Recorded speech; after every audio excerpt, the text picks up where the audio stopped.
Bonjour à tous et bienvenue dans ce nouvel épisode du Modern Talk et on est très heureux de recevoir pour la première fois sur le monde moderne et en plateau Étienne Chouard. Bonjour Étienne. Salut Alexis. Ça fait longtemps Oui. qu'on se connaît, qu'on se croise, Oui. qu'on se parle et que je voulais t'avoir pour parler évidemment de notre état des lieux démocratique, constitutionnel, sur les libertés et les choix qui sont les nôtres. Ça tombe bien parce que 2027, on rejoue le jeu des urnes. Alors on appelle ça une élection présidentielle dans la République française, la 5e République. Qu'est-ce que ça t'inspire, cette élection de 2027 ? Est-ce qu'elle va être encore plus parodique que les autres ? Oh, je pense pas. J'y attache en fait presque plus d'importance depuis que j'ai compris que c'est un jeu perdu d'avance parce qu'il est truqué de A à Z. En fait, ce qui est urgent, à mon avis, plus que l'élection. Alors c'est vrai que l'élection est un moment où les gens croient qu'il va se passer quelque chose et se mobilisent politiquement, enfin se mettent à écouter un peu plus les gens qui parlent de politique. Et c'est un moment où on peut conscientiser les gens plus facilement peut-être. Mais à part ça, la vraie urgence, c'est de remettre les mots à l'endroit. Qu'est-ce que ça veut dire élire ? Est-ce que ça veut dire voter ? Voter, c'est décider. Et quand on élit, on ne vote pas. On renonce à voter. Quand je mets le nom de quelqu'un dans une urne en disant voilà le nom d'un candidat, j'accepte que c'est lui qui vote tout à ma place. J'accepte de renoncer à voter. Et l'usage des mots à l'endroit est essentiel pour penser, parce que si je dis à un ami qui me demande qu'est-ce que j'ai fait ce week-end, je lui dis j'ai été voter, il peut me dire mais pas du tout, tu n'as pas été voté, tu as été élire, tu as été renoncé à voter. Et quand je dis j'ai été voté, je n'arrive pas à penser, et donc encore moins à vouloir, que ce qu'il faut, c'est que je vote. En fait, on appelle suffrage universel depuis 1789. Donc depuis que les marchands ont pris le pouvoir. Je vous expliquerai tout à l'heure pourquoi, comment. Mais depuis 1789, ce qu'on appelle le suffrage universel, ça n'est pas voter les lois, c'est élire des maîtres. Alors on ne dit pas des maîtres, comme ça c'est plus discret, mais quand j'élis quelqu'un qui va tout voter à ma place, et quand je ne peux décider de rien, quand je ne peux même pas protester, je ne peux même pas mettre un veto sur ce que décident mes représentants. Ou avoir un mandat révocatoire, quand je peux même pas les virer. Un regard sur le mandat de ces personnes. Quand je ne peux pas les virer, quand je ne suis pas content, c'est bien mes maîtres. C'est bien eux les maîtres, c'est eux qui décident de tout. Alors on me dit j'exagère, prouvez-moi que j'exagère. C'est les gens qui peuvent tout voter à ma place, les gens contre qui je ne peux rien quand je ne suis pas content, les gens qui peuvent me voler, me violer, me mentir, me tromper impunément, c'est bien mes maîtres. Et donc, appeler suffrage universel le fait de désigner des maîtres, ça fait partie, c'est un des mots de l'escroquerie.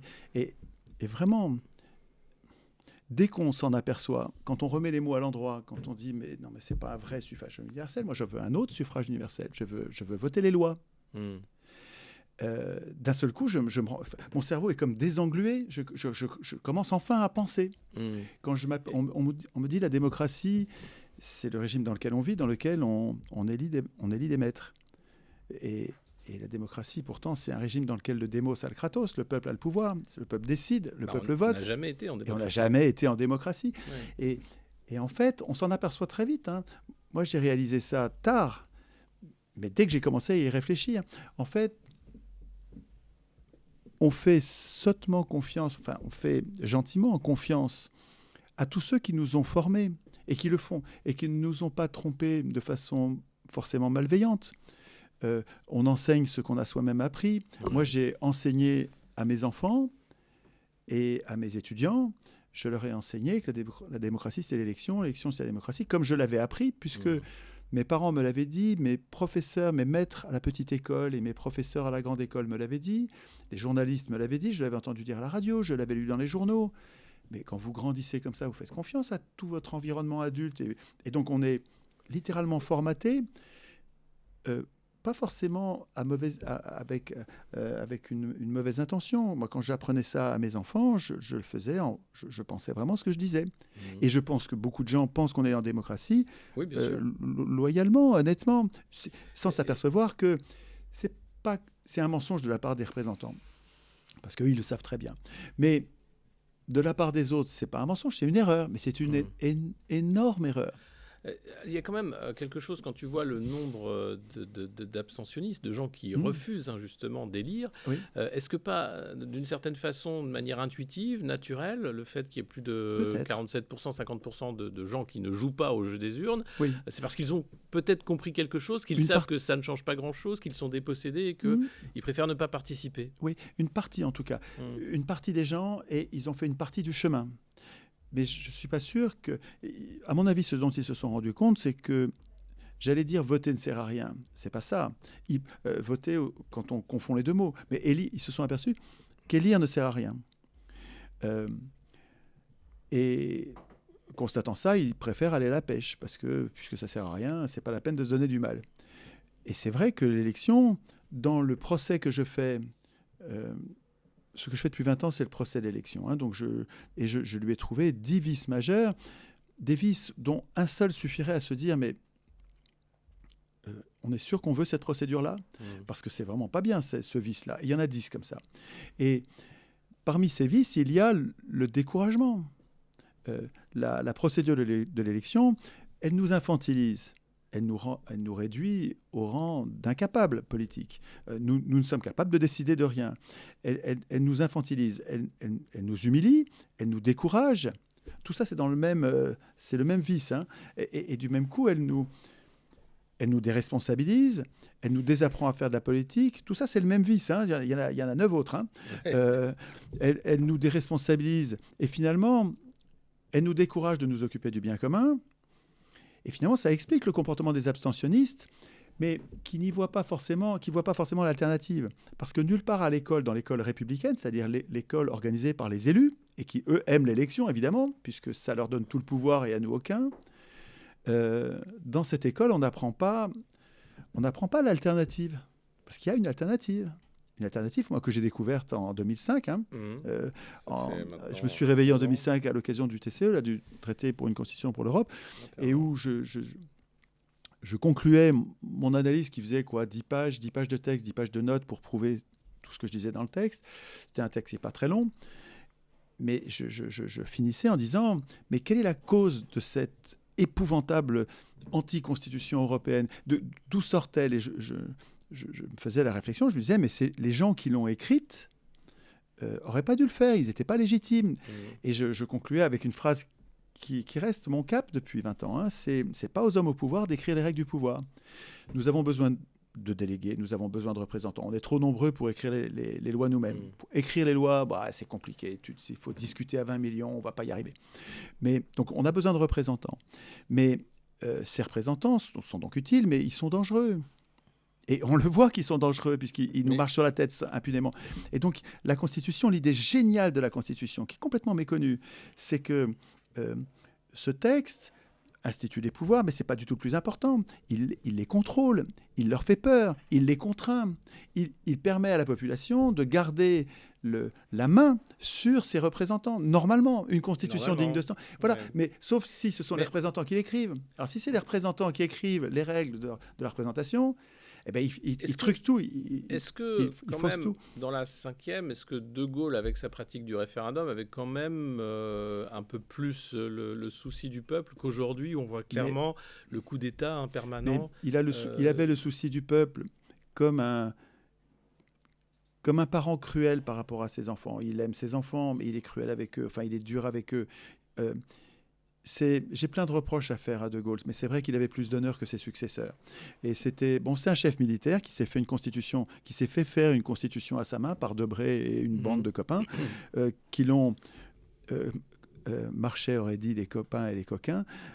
La 5e République, elle est infantilisante comme aujourd'hui, comme la précédente et comme elle l'est devenue. Si tu veux, elle était déjà très profondément antidémocratique, comme toutes les constitutions depuis 1789. Les constitutions sont toutes, mais partout sur Terre, et même en Suisse. Et si tu veux, tu parles du référendum, c'est vrai, tu as raison, parce que le référendum est une procédure démocratique. Mais à condition que le référendum soit à notre initiative. Parce que si le référendum était à l'initiative du prince, le prince ne pose que les questions dont il n'a rien à Mais là, craindre. c'est encore pire parce que Macron, tous Oui, les ans, non, ça peut promet un référendum ça peut depuis être pire. 10 ans. Depuis 10 ans. Le dernier, c'était 2005. Tu en Ouais. parles évidemment. Et puis ils l'ont violé, donc et- en fait, et- ils n'en font qu'à leur tête. donc ça sert à rien. Oui, Donc oui, on ça, est c'est- vraiment là dans un moment où le blocage est total et où la tyrannie guette, puisque ce qui se passe aujourd'hui, mais- c'est des lois de censure, de la parole publique, De c'est des lois de restriction. contrôle de l'espace public, de de toutes les libertés restriction. publiques qui régressent. Oui. Exactement. Oui. Donc il faut un réveil quand même citoyen rapide. Oui, mais Alexis, oui, tu as raison. Mais ce réveil doit être adulte. Ce que je veux dire, c'est que si le réveil consiste simplement à protester, ce qui est une autre façon de demander, protester, exiger, c'est une façon de demander fortement. Mais c'est toujours demander, c'est toujours être en dessous des élus à qui on demande d'être moins cruel, moins d'impôts, plus de salaires, moins de lois scélérates, moins de pression réglementaire dingue, moins d'intrusion dans notre vie de tous les jours. Mais on est toujours à demander. Je pense que la révolte dont on a besoin doit dépasser les jacqueries, c'est-à-dire les révoltes populaires qui gueulent contre leurs maîtres, mais qui continuent à accepter d'avoir des maîtres. La démarche constituante, c'est-à-dire la façon de penser constituante, elle se hisse d'un cran au-dessus des lois et au-dessus des représentants, et elle nous conduit à réfléchir à qui décide et ne plus accepter. On va rien demander, on va vouloir. C'est super important cette distinction-là. Moi, quand je réfléchis à la politique, je n'attends rien de mes représentants, je n'attends rien des élus. Bon ou mauvais. Je me suis hissé au-dessus et je réfléchis au prochain contrat de travail, au prochain contrat social, contrat de travail des représentants. Et c'est pas que j'ai pas besoin des représentants, c'est que je veux pas voir les représentants là-dedans. Alors, ils seront les représentants, les Mélenchon, Le Pen, Macron, tous, Hollande, toute la clique des représentants, bon ou mauvais. Ils sont des citoyens, donc ils feront partie du processus constituant comme les autres, mais comme les autres. Et ce qu'il faut arrêter de faire, Alexis, c'est d'élire l'Assemblée constituante. Il faut arrêter d'élire l'Assemblée constituante. Ça fait 20 ans que je travaille là-dessus. Il commence à y avoir des centaines de milliers de personnes qui ont compris qu'il nous faut un processus constituant populaire. Populaire, Et libérer pas, des partis. pas parlementaire. Ouais. Mais oui, mais les partis viennent avec l'élection.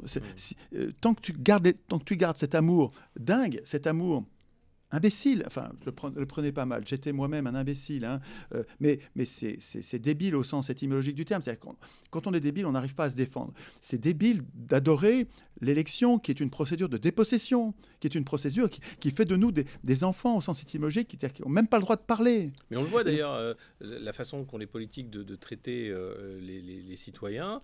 Déjà, Comme les enfants, ils parlent de pédagogie. Ils parlent de pédagogie. Il y a des lois de contrôle sur tout.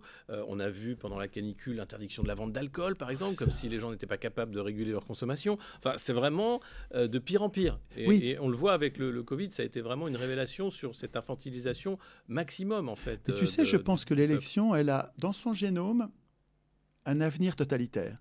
Parce qu'elle est une telle acceptation de la démission de notre souveraineté, elle est une telle, de la part des gouvernés, hein, de la part de la population, de chacun des individus, qui devraient être co-souverains dans une démocratie. Nous devrions être les législateurs. Et il y a l'élection, le fait que nous adorions l'élection, qui est la procédure de notre humiliation, ça porte en soi l'abus de pouvoir qui va aller jusqu'à son terme. Montesquieu disait, c'est une expérience, c'est une citation ultra connue, et qui est très vraie, c'est une expérience éternelle que tout homme qui a du pouvoir est porté à en abuser. Qui le croirait, même la vertu a besoin de limites. Pour que le pouvoir n'abuse pas du pouvoir, il faut que, par la disposition des choses, le pouvoir arrête le pouvoir. Il faut que le pouvoir arrête le pouvoir. Donc, c'était le début, en fait. Je suis désolé, il faut qu'on dépasse Montesquieu. Parce que quand il dit il faut que le pouvoir arrête le pouvoir, donc il faut des contre-pouvoirs, donc check and balances, toutes ces... Excusez-moi, mais c'est... Ouais, mais c'est très insuffisant. En fait, Montesquieu n'a pas réfléchi au processus constituant. Mais il n'était pas démocrate, hein. Il définissait bien la démocratie. Il savait bien que la démocratie, c'est le tirage au sort. Mais il a pas dit un mot du processus constituant. Qui va être capable d'écrire les check and balances? Qui va être capable d'écrire les contrôles des pouvoirs? Il n'y a que le peuple qui peut faire ça. Et justement, tu parles de Montesquieu. Est-ce qu'il y a eu d'autres penseurs politiques qui ont pensé justement le Au processus constituant? Est-ce que toi, tu as des modèles quand même? Alors, c'était pas des modèles parce que... Ou des références. Mais j'ai retrouvé des références après en travaillant, parce que ça fait 20 ans que je bouquine là-dessus. J'en suis à 4000 bouquins. J'adore ma bibliothèque parce que c'est tous les bouquins, aussi bien en histoire qu'en philosophie, qu'en sociologie, les bouquins politiques, ils sont tous axés sur les pouvoirs, les abus de pouvoir et l'expérience humaine de comment on fait pour empêcher les abus de pouvoir, y compris dans les sociétés primitives, tu vois. Et donc, je trouve que... Quelle était ta question? Les penseurs philosophiques. Ah oui, les penseurs philosophiques. Oui, c'est ça. Et donc, en lisant ceux... Si tu veux, les livres, en fait, se citent eux-mêmes. Les auteurs écrivent dans un livre le meilleur d'eux-mêmes. Et donc, ça, c'est génial d'avoir un bouquin parce que tu as le meilleur du bonhomme qui est concentré et ils se citent entre eux. Et de proche en proche, je suis tombé sur quelques auteurs qui ont dit cette idée qui m'est venue bien après eux, mais sur c'est pas aux hommes au pouvoir d'écrire les règles du pouvoir. J'ai trouvé notamment Thomas Paine, qui était un penseur de l'époque de la Révolution française, un peu avant la Révolution française, contemporain de Rousseau. Et Thomas Paine a écrit un très très bon bouquin qui s'appelle Les droits de l'homme, et dans lequel il y a un chapitre sur les constitutions, et dans lequel il dit expressément, alors je me souviens plus mot pour mot, mais un jour on fera une émission, si tu veux bien, dans mon bureau, comme ça je le sortirai et on le lira ensemble. Mais il dit en quelques mots, en d'autres termes, il dit en substance, il ne faut pas que les représentants touchent la Constitution. Les constitutions, c'est très important, mais c'est ce qui les contraint, il ne faut pas qu'ils y touchent. Thomas Paine. Rousseau, quand il parle du législateur, alors c'est compliqué à lire parce que, il ne faut pas que je passe trop de temps sous toutes ces parenthèses, mais j'ai des choses importantes à te dire sur aujourd'hui. Hein. Mais Rousseau, quand il parle du législateur avec un grand L, il parle du constituant. Et là, on s'aperçoit qu'il explique que c'est au peuple d'être le législateur, le constituant. Et on ne comprend pas si on ne fait pas la différence entre le grand L, petit L. Le législateur petit L, il fait les lois. Et le grand L, le législateur grand L, il dit comment on écrit les lois, qui est légitime à écrire les lois. Et un autre penseur, et qui n'est pas de notre bord du tout, qui était plutôt un ennemi du peuple, qui était qui était Sieyès, pardon. Et Sieyès écrivait, Benjamin Constant aussi, Benjamin Constant disait que la Constitution est un acte de défiance. Et si ce sont les élus qui écrivent, ça ne va pas être un acte de défiance, ça va être un acte complaisant en fait par rapport aux élus qui ils vont organiser eux-mêmes leur pouvoir. En fait, on le voit très bien. Voilà.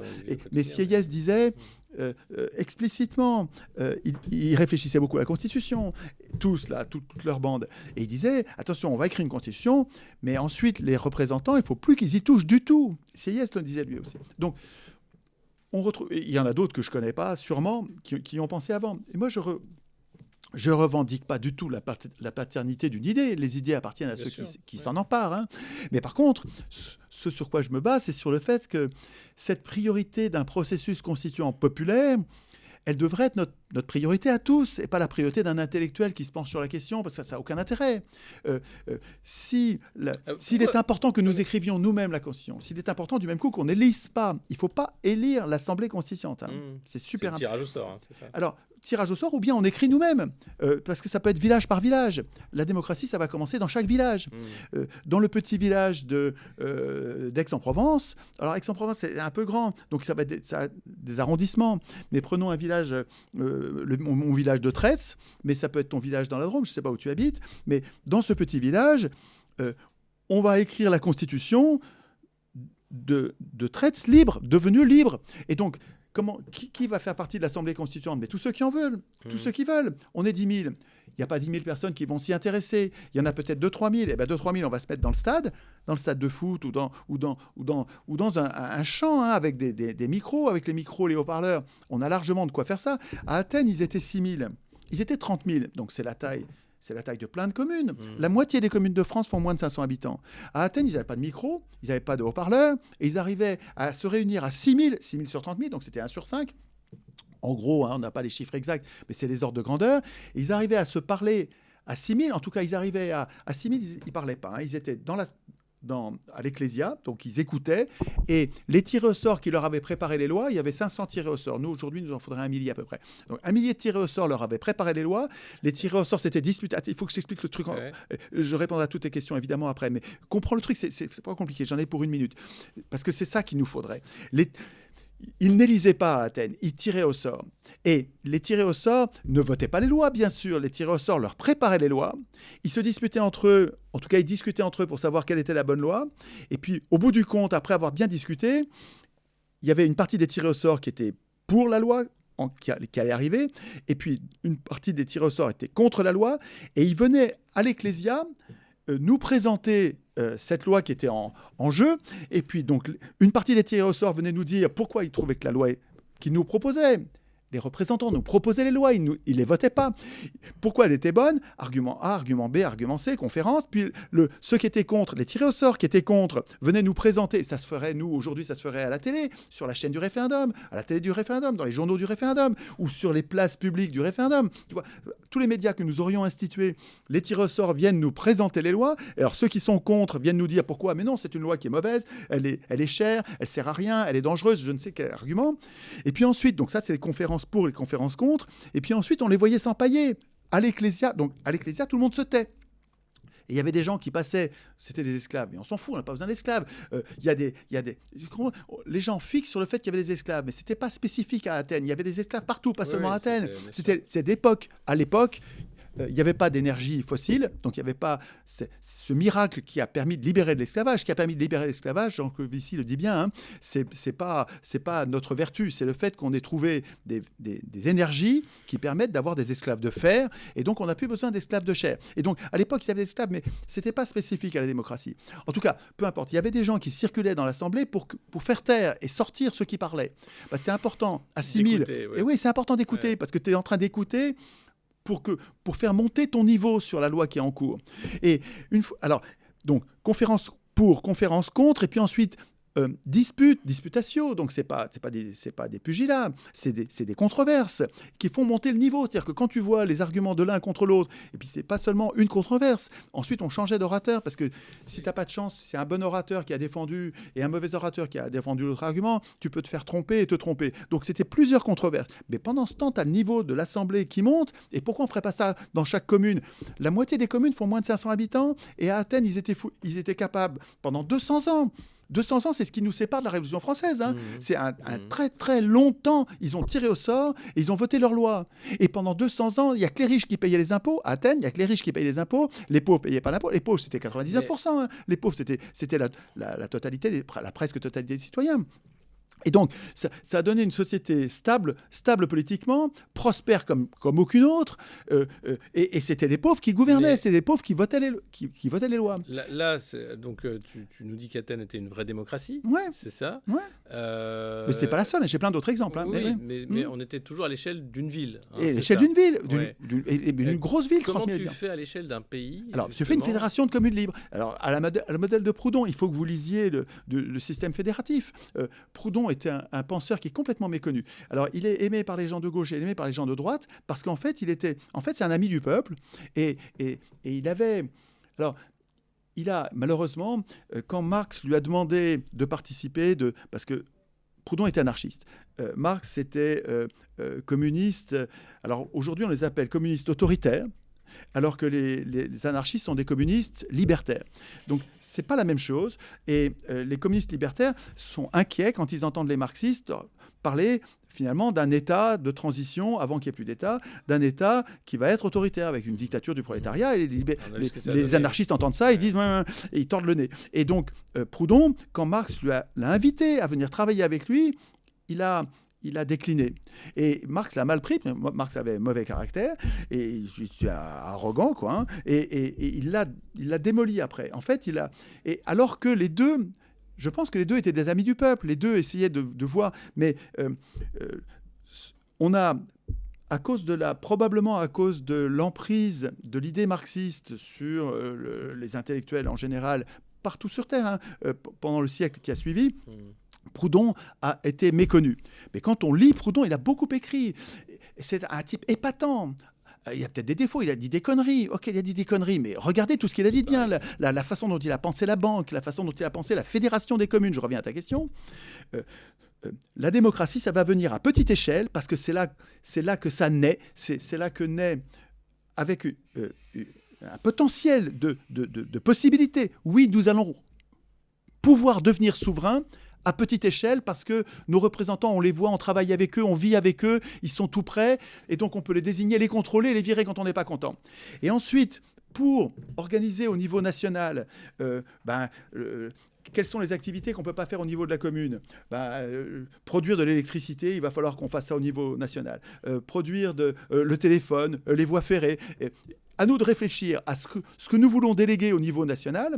Mais si tu comprends bien que si ça part d'en bas, si commune par commune, nous désignons un ou deux, il y a 36 000 communes, donc il faut faire attention, il faut qu'il n'y en ait pas trop. Peut-être qu'on va faire une fédération départementale, puis ensuite une fédération régionale des départements, et ensuite une fédération, parce qu'il peut y avoir des échelons dans la délégation. Mais si tu veux, si ça part du bas, le souverain, qui est le peuple dans l'hypothèse démocratique, le souverain qui est le peuple, garde le contrôle de ses représentants, qui garde le contrôle de leurs représentants, qui garde le contrôle de leurs représentants. Mais ça n'a rien à voir avec la Fédération européenne pour éviter qui part du haut. Que ça devienne des apparatchiks. Il faut les surveiller. Oui, mais bien sûr. Alors pour qu'ils tournent, la procédure qui permet la rotation des charges, c'est le tirage au sort.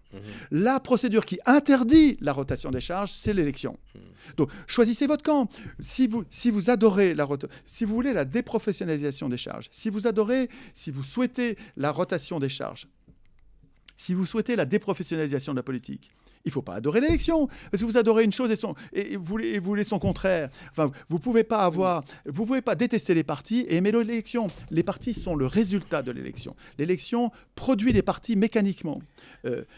Alors que le tirage au sort, non. Ça ne sert à rien de faire des partis si les représentants sont tirés au sort. Ils sont tirés au sort. Celui qui a été tiré au sort, il ne peut pas prendre de la fierté de son tirage au sort, parce qu'il sait bien que ça n'a rien à voir avec son mérite. Il ne peut pas prendre de rancune du fait de ne pas avoir été tiré au sort, parce que il peut en vouloir à personne, c'est le sort. Et donc, en fait, ça pacifie la société de tirage au sort. Pas de fierté, donc pas de gens qui se la pètent et qui se mettent à se sentir légitimes, à tout décider à la place des autres parce qu'ils ont été élus. Ça n'existe plus avec le tirage au sort. Pas de rancune et d'esprit de revanche quand on a perdu. Mais non, tu as perdu, tu n'as pas été tiré au sort. Tu n'as pas été tiré au sort ce coup-ci, tu seras le suivant. Et donc, en fait, ça ne sert plus à rien de faire un parti parce que la façon que nous choisissons de désigner nos représentants ne tient plus à nos volontés. Donc, ça ne sert à rien de faire pression sur les volontés avec des partis. Alors, il y a toujours la critique qui revient sur le tirage au sort, de dire la capacité, la technicité, la compétence. La compétence. Tu as l'impression que les élus sont compétents ? Pas du tout. Eh bien, tu vois que ce n'est pas spécifique. Mais justement, il y a une formation politique, au moins ce qu'on peut retenir du parti politique, c'est qu'il y a une vision idéologique de la société, il y a quelque chose qui permet aussi de se confronter au réel, de dire, après tout, je suis plutôt d'accord avec cette vision-là des choses, plutôt que... Oui, mais tu vois bien, à chaque fois, c'est tout en bloc. Ça peut pas aider quand même, oui, après... Mais tu vois bien que c'est tout en bloc. C'est-à-dire qu'en fait, avec les partis politiques, il faut que tu manges tout le programme d'un parti ou tout le programme d'un autre, alors que toi, tu aurais bien pris un peu de celui-là, un peu de celui-là, un peu de celui-là. Et si on réfléchissait loi par loi, non, plutôt qu'en parti. Parce qu'en parti, les partis nous jettent les uns contre les autres. Tu as alors je vais prendre les extrêmes en France, mais c'est pareil dans tous les partis, dans tous les pays. Les électeurs, les militants et les électeurs de Mélenchon, ils haïssent les électeurs et les militants de Le Pen. Et les militants et les électeurs de Le Pen haïssent. Mais c'est de la zizanie garantie. Oui. C'est affreux. Les partis nous jettent les uns contre les autres. Alors que, excusez-moi, mais les humains chez Le Pen et les humains chez Mélenchon, c'est des humains. Et ils ont des tas d'intérêts communs. Nous avons des tas de causes communes. Sur la retraite, ces gens-là voteraient la même chose. Sur la retraite... Les électeurs de tous les partis voteraient la même chose. À peu près. Sauf qu'on a des représentants comme Édouard Philippe qui expliquent qu'il faut travailler jusqu'à 67 ans, qu'il va falloir faire beaucoup d'efforts. Mais ça n'a rien à voir avec le bien commun. Ces gens-là sont au service des multinationales. L'élection donne le pouvoir aux multinationales. Je te signale, tu sais bien, que Mélenchon ni Le Pen n'ont le pouvoir.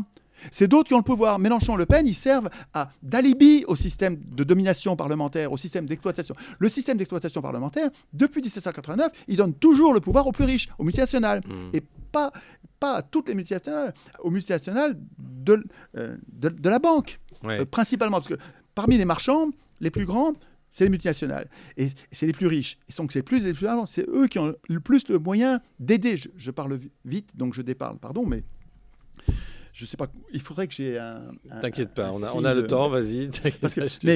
Parmi les multinationales, les plus riches sont les multinationales de la banque et de la finance. Ne tape pas trop sur la table, parce que ça se reprend dans oui, le micro. En fait, ceux qui ont le pouvoir, c'est ceux qui arrivent à élire des majorités.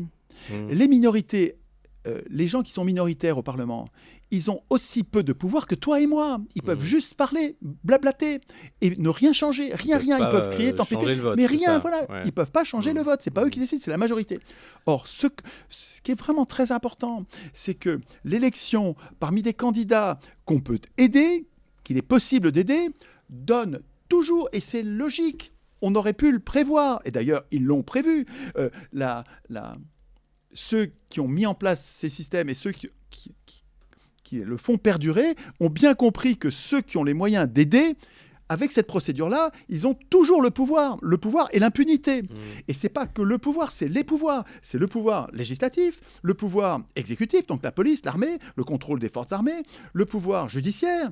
Le pouvoir judiciaire, il est tenu par les riches, là. Si vous ne le voyez pas, vous ne le verrez jamais. La justice à plusieurs vitesses. Évidemment, vous ne voyez pas la façon dont sont traités les gilets jaunes et la façon dont sont traités les corrompus politiciens. Donc la justice, elle fait partie des pouvoirs captés par l'élection. Alors, ce n'est pas directement par l'élection, c'est l'élection puis nomination.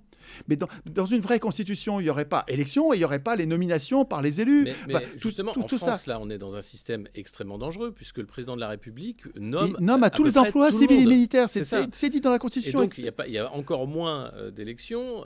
Et quand on voit comment Emmanuel Macron a été donc, élu avec ce système d'oligarque, on va avoir à peu près la même chose pour 2027. Exactement. On ne sort pas de ce système oligarchique. Voilà. Donc, ça ne sert à rien d'imaginer qu'il va sortir quelque chose de bon de l'élection. L'élection de 2027, elle va donner la même chose. On va croire que Mélenchon ou Le Pen va passer, puis ça va être un autre. Surtout qu'ils se sont donné les moyens de tricher au dernier degré. Parce que je vous rappelle que celui qui a compté les voix de Macron 1, c'est Hollande. C'est son parrain. Macron, c'était son chouchou à Hollande. C'était son poulain. C'était celui qui il nous a dit votez pour lui. Et c'est lui, c'est le gouvernement de Hollande qui a compté les voix de Macron. Mais un enfant serait capable de comprendre qu'il y a un petit problème là, c'est pas normal. Et c'est Macron 1, c'est le gouvernement de Macron 1 qui a compté les voix de Macron 2. Là aussi, mais vous voyez pas le truc. Enfin, on attribue à Staline, je suis pas sûr que ce soit vrai, c'est peut-être apocryphe, mais on s'en fout. On lui fait dire l'important c'est pas les voix, c'est qui compte les voix. Voilà. Et puis par ça, laissez-moi compter les voix. Et puis donc. Mais dans le cadre d'un changement de paradigme quand même, on va partir de ce qu'on a et c'est malheureux, mais ce jeu des partis. Est-ce qu'un second tour Mélenchon-Le Pen serait pas un problème quand même pour ce système, parce que là on a des partis qui sont des partis avec beaucoup plus de militants, beaucoup plus populaires, populistes, et donc il y aurait un petit bug dans la matrice quand même. Ou pas du tout. Mélanie a été élue en Italie, tu as vu le changement ? En fait, elle est européiste. Donc comme elle est européiste, en fait, elle est pour... L'Union européenne est un projet fasciste. Alors, je sais que c'est des gros mots et qu'on va me parler de point Godwin. Non, ça c'est important parce que je voulais qu'on y vienne sur l'Union européenne. Donc, l'Union européenne, moi j'y ai bossé, je peux parler 8 heures de l'Union européenne, donc c'est un de On va faire plus court, mais... Oui, bien sûr. Non. Donc je vais résumer, L'avant-Union européenne, c'est la Constitution française. Pas seulement la 5e, la 4e, la 3e, la première, la 2e, malheureusement, elle était beaucoup plus démocratique, mais elle n'a jamais été appliquée. La guerre a été déclarée par les Girondins, bref. Mais toutes les constitutions françaises, elles ont été antidémocratiques. Donc ce sont, pour moi, des prisons politiques. La Constitution française est une prison. C'est un texte dans lequel humain français, je n'ai aucun pouvoir de décider. Comme un prisonnier ne décide de rien. Alors, je ne suis pas prisonnier, ne me faites pas dire ce que je n'ai pas dit. Je ne dis pas que c'est une vraie prison. Je dis que c'est une prison politique. Comprenez ce que je veux dire ? Ça peut devenir une vraie prison. Mais ça peut devenir une vraie prison pour les opposants politiques. Et pas que. Enfin, moi, je reviens toujours sur le Covid, qui était pour moi un test grandeur nature du contrôle des populations au plus loin de la coercition. On a ça maintenant avec les ZFE aussi sur l'interdiction de libre circulation. La libre parole, elle est morte. Avec les lois de censure. Donc, on voit que tout se resserre. Et l'Union européenne est une structure supérieure encore à tout ça. Alors, justement, dans ce contexte de prison politique écrite par nos élus. Les élus nous ont enfermés dans une prison politique. Les élus nous ont ravalés au rang dégradant d'électeurs en disant vous pouvez choisir vos maîtres et puis c'est tout. En plus, vous pouvez choisir parmi des gens que vous n'avez pas choisis. Donc, vous avez le choix entre crapule A, crapule B, crapule C. Et puis, s'il y a un valeureux ou deux, ils auront 1%. De toute façon, ils n'auront jamais accès au pouvoir. Donc, les élus nous ont mis dans cette prison politique. Mais nous pouvions encore donner de la voix et finalement discréditer les gens qui étaient au pouvoir, qui avaient quand même le pouvoir, mais qui avaient comme mauvaise conscience. Ils voyaient monter les socialismes, les pensées collectivistes, comme les propriétaires avaient vu monter le marxisme à la fin du 19e siècle et au début du 20e, juste avant la Première Guerre mondiale, les socialistes français étaient prêts étaient prêts à obtenir l'impôt sur le revenu. Et là, tu as la bourgeoisie qui jusque-là était républicaine, démocratique, à condition que l'élection lui donne le pouvoir. Et quand elle voit qu'elle va perdre le pouvoir, elle devient fasciste. C'est ça que Henri Guillemin explique. C'est le fascisme, c'est les bourgeois qui voient qu'ils vont perdre les élections leur donnaient tout.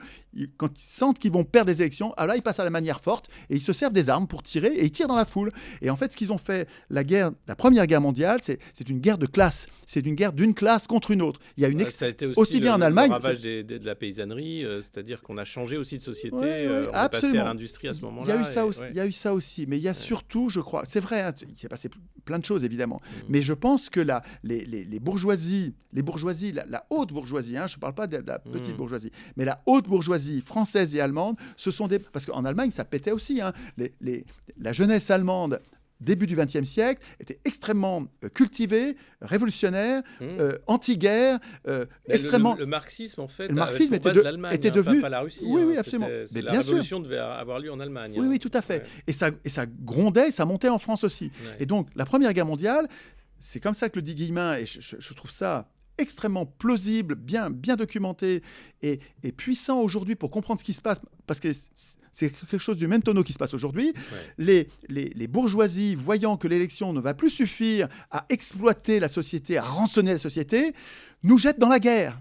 Putain, nous jettent dans la guerre, parce qu'en fait, t'as la bourgeoisie allemande qui a jeté les jeunes Allemands contre les Français, contre les jeunes Français. Tu as la bourgeoisie française qui a fait la même chose, et les jeunes Français se sont entretués jusqu'au dernier.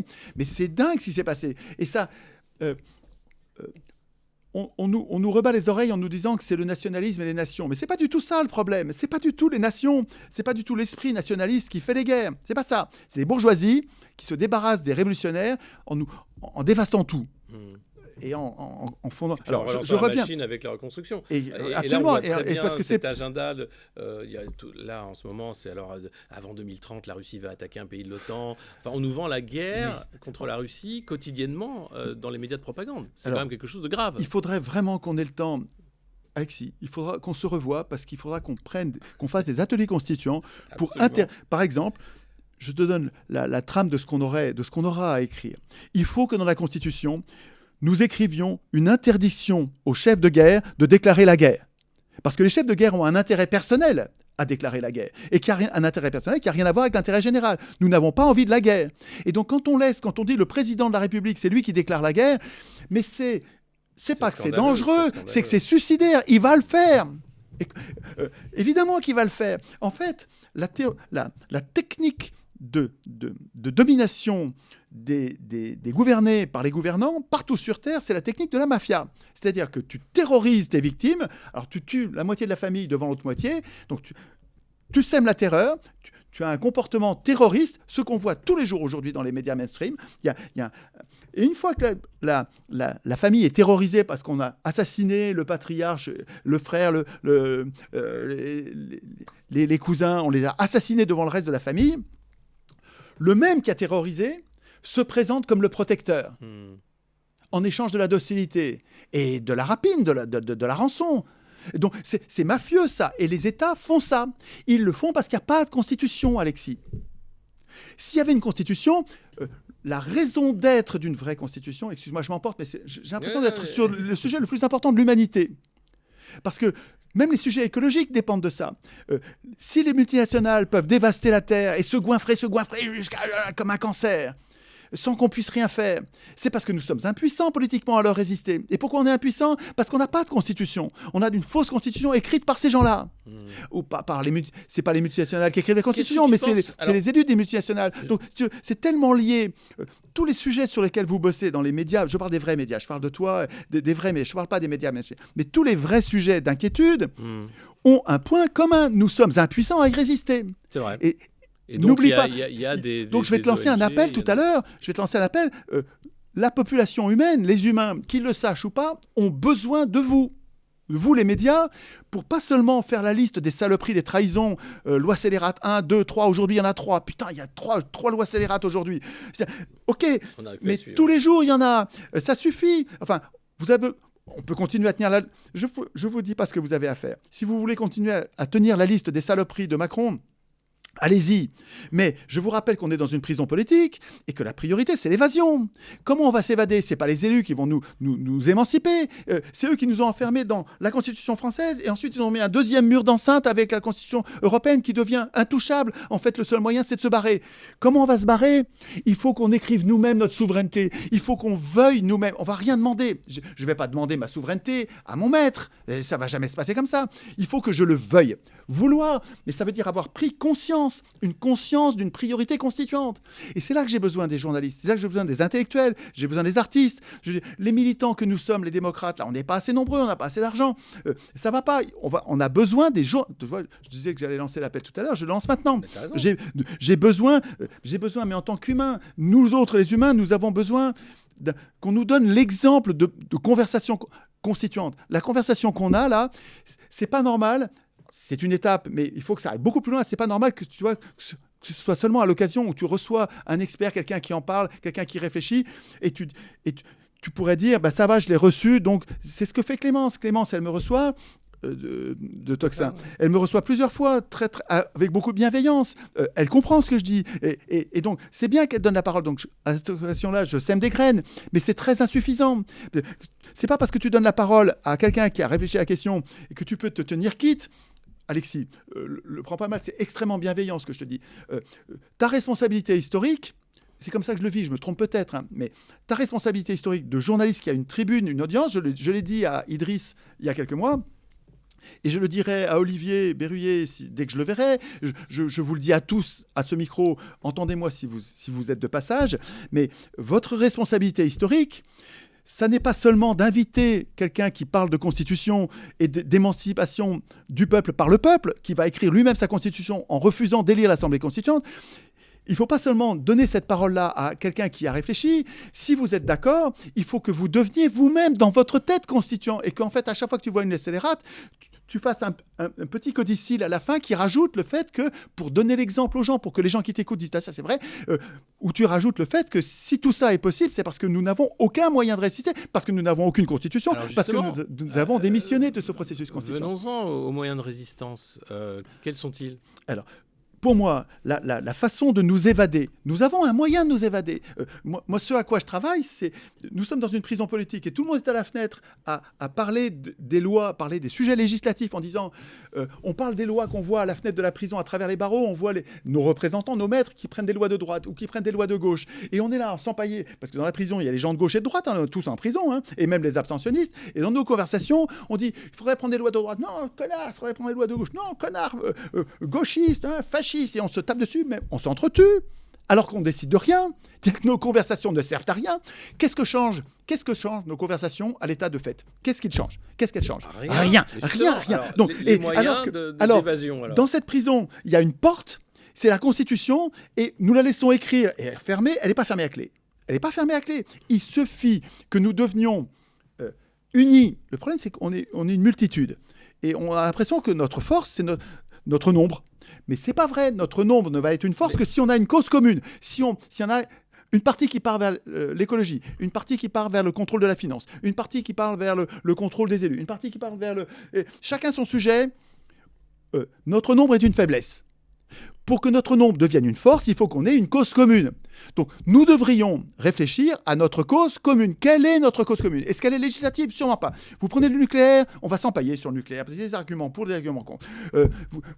Même sur la finance. Est-ce qu'on va être d'accord sur la finance? Tu vas voir qu'il y a plein de gens qui défendent la finance parce qu'ils ont placé leurs économies dans des actions, des obligations. Tu n'obtiendras pas d'eux la condamnation de la finance. Et donc, ça n'est pas la seule cause commune que je vois, moi, c'est que il faut que nous apprenions à instituer nous-mêmes la puissance qui nous manque. Parce que cette puissance, elle va nous permettre de régler tous les problèmes. Donc, c'est prioritaire. Tu fais alors, mais il faut qu'on soit... Moi, je vois ça, je t'écoute, et j'ai l'impression d'une nébuleuse, et on ne sait pas comment s'organiser, on ne sait pas comment le faire. Donc, c'est important de dire très clairement comment ça se passe. Oui, tout à fait, j'arrive. C'est nébuleux parce que nos conversations partent dans tous les sens au niveau des scélératesses de nos gouvernants. Mais quand tu te mets au niveau constituant, tu vas voir, ça se simplifie. Il n'y a pas beaucoup de sujets de conversation sur la Constitution. Il n'y en a même pas 10. Est-ce qu'on veut des représentants? Comment on les désigne? Quel mandat on leur donne? Est-ce qu'ils votent les lois ou est-ce qu'ils nous les préparent? Comment on les contrôle? Quel référendum d'initiative on veut? Qui contrôle la Constitution et qui la fait appliquer? Non, mais une fois qu'on a ça, monnaie, donc on a une Constitution. Donc on a tous ces ateliers. Alors, ça fait 20 ans comment on va faire pour sortir de la prison? Comment après tu appliques cette Constitution que tu as mis en place? Oui, tout à fait. Aujourd'hui, qu'est-ce qui protège Macron? Qu'est-ce qui fait que quand on s'approche de Macron, on n'y arrive pas, Macron reste? Qu'est-ce qui fait la force de Macron? C'est la puissance de la police. C'est la police qui nous tire dessus. T'as beau être 10 000, 20 000, 30 000, si la police commence à nous tirer dessus, on rentre chez nous comme des lapins. Donc, pourquoi la police protège Macron? Mais parce que la police, elle est légaliste. La police, elle respecte les institutions. Et s'il y a 1 million de personnes qui descendent dans la rue pour protester contre la réalité, il y en a 49 millions. Si on est 50 millions en gros des lecteurs, peu importe. Disons qu'on est 50 millions. Si on est 1 million qui descend dans la rue, mais la police est légitime à nous dire, mais attendez, vous n'êtes pas légitime à foutre le boxon. Elle n'est pas légitime à nous tirer dessus, mais elle est légitime à protéger Macron, parce qu'il y en a 49 millions qui sont restés chez eux. Mais si on était des millions, 3, 4, 5... Il y a eu quand même 2 non, millions jamais 4, 5. Oui. La réforme des retraites. La réforme des retraites, c'est 1 ou 2 millions. Mais la réforme des retraites, ça ne va pas tout changer, ça. C'est un point législatif. Sur tout le reste, on est des... Mais on voit la difficulté de mobiliser déjà 2 millions de personnes. Comment tu veux mobiliser 10, 15 millions de personnes? C'est impossible. Mais c'est ce que je te dis. Les journalistes, les intellectuels, les artistes, donc les gens qui ont une tribune, et qui se mettent à parler de notre cause commune en disant il faut qu'on écrive nous-mêmes la Constitution, allez faire des ateliers constituants, entraînez-vous, discutez, mais non pas au niveau... Qu'est-ce qu'on fait, par exemple, dans un atelier constituant? Qu'est-ce qui fait que ça va déboucher sur une Constitution qui sera ensuite appliquée dans un régime qui devient une tyrannie? C'est que la personne qui fait l'atelier... De manière très concrète. De manière... Alors, mais avant d'être concret... Moi, ce que je vois, c'est la tyrannie qui empêchera de toute façon toute alternative. Alors, il faut que je dise la fin tout de suite pour que tu comprennes et que tu me vois venir ensuite à la fin. Nous allons réussir à instituer nous-mêmes une vraie démocratie quand la police va arrêter de nous tirer dessus. Donc il faut que la police devienne constituante. Oui, en partie, ce serait bien. Mais d'ailleurs, c'est pour ça que c'est bien qu'elle m'écoute. Je sais bien que la police écoute nos conversations sur le téléphone et c'est bien que la police écoute. Parce que moi, je compte sur eux, je compte sur la police et l'armée. Parce que les révolutions qui marchent, c'est toujours quand la police ou l'armée, ou les deux, passent du côté du peuple. La Commune de Paris, ça démarre quand les gardes nationales lèvent les crosses. Et ça va se passer comme ça. Mais il faut comprendre, moi, les gendarmes, pendant toute la période des Gilets jaunes, les gendarmes me disaient « Mais pourquoi vous n'êtes pas plus nombreux ?» Je leur disais « Mais pourquoi vous ne passez pas du code ?» La gendarmerie, la police attendent que nous soyons plus nombreux. Alexis, pour que nous soyons plus nombreux, il faut qu'on ait une cause commune. Vous passerez pas... Vous n'y arriverez pas sans ça. Si vous restez sur la multiplicité des sujets législatifs, qui sont tous clivants, qui nous séparent, qui nous jettent les uns contre les autres, si vous restez sur les sujets législatifs, et si vous restez sur les sujets clivants, vous n'obtiendrez pas, vous ne participerez pas à l'homogénéisation, la polarisation de la société sur sa cause commune. Il ne faut pas élire l'Assemblée constituante, il faut écrire nous-mêmes les règles de la représentation. Ça peut être très court. La commune de Ménil-la-Orgne, qui est la seule démocratie vraie qui existe dans le pays pour l'instant, et qui est... vraiment, ça a changé avec les élections municipales. Il y en a une vingtaine qui a été contaminée. C'est génial, c'est incroyablement contaminant, c'est contagieux. Et ben, le maire dit quand il va être élu, donc c'est une charte. La charte, c'est la constitution de la commune. Donc c'est court, ça fait une page. Le maire dit, si vous m'élisez, je ne déciderai de rien. je m'arrête exprès, il ne faut pas couper le silence, réfléchissez. Le candidat promet, et il est honnête, c'est un candidat honnête, et il promet, il dit « Je ne déciderai de rien. Je vais vous aider à décider. » Ça, c'est une rupture anthropologique. C'est une révolution planétaire, ça.